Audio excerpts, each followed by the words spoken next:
Good morning, everyone. Today's the 25th of April, Sunday morning,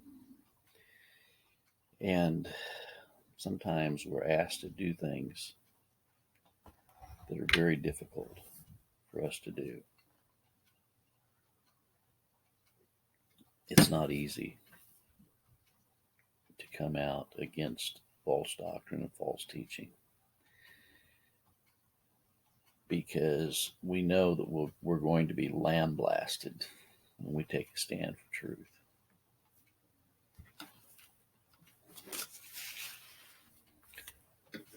The Roman Catholic Church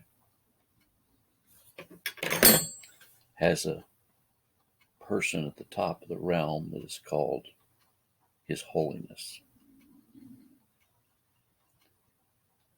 I've heard many presidents call him His Holiness. I heard Ronald Reagan refer to him as His Holiness. And George Bush referred to Pope as His Holiness.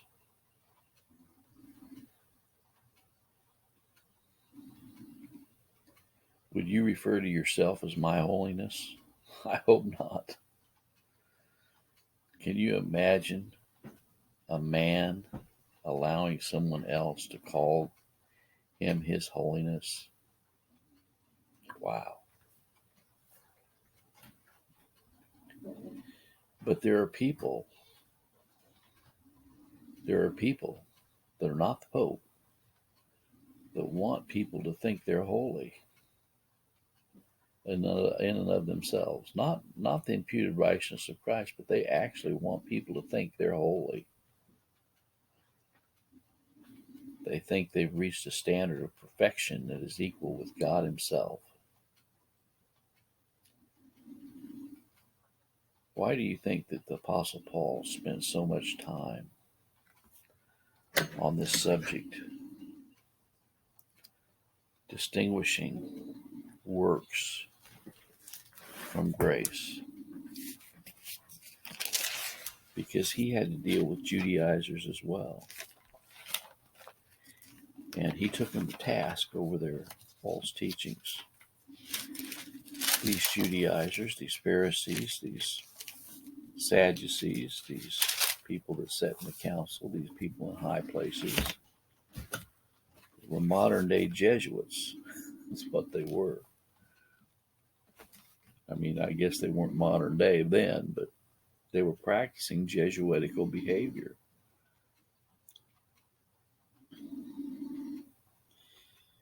He says in Galatians 1, I marvel that you are so soon removed from Him that called you into the grace of Christ, into another gospel, which is not another, but there would be some that trouble you and would pervert the gospel of Christ.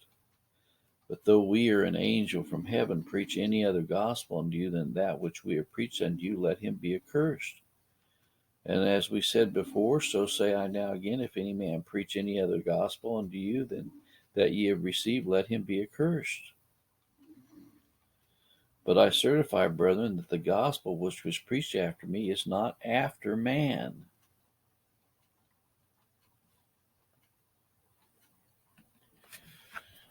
Well, Paul had to withstand Peter to his face when Peter was trying to uphold circumcision. Works. That's works. That's works. And he said, Paul said, when I saw that they walked not uprightly according to the truth of the gospel, I said unto Peter before them all, if thou being a Jew livest after the manner of the Gentiles, and not do as do the Jews, why compellest thou the Gentiles to live as do the Jews? Knowing that a man is not justified by the works of the law.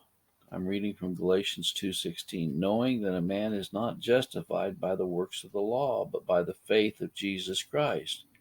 Even we have believed in Jesus Christ, that we might be justified by the faith of Christ, and not by the works of the law. For by the works of the law shall no flesh be justified.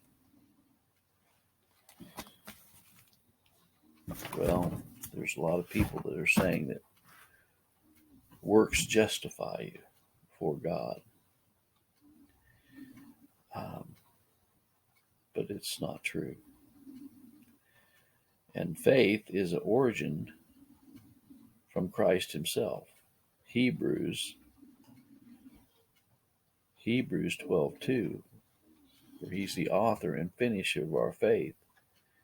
For the joy that was set before him, he endured the cross, despised the shame, and is set down at the right hand of God. May the good Lord be with you today in a special way. God bless.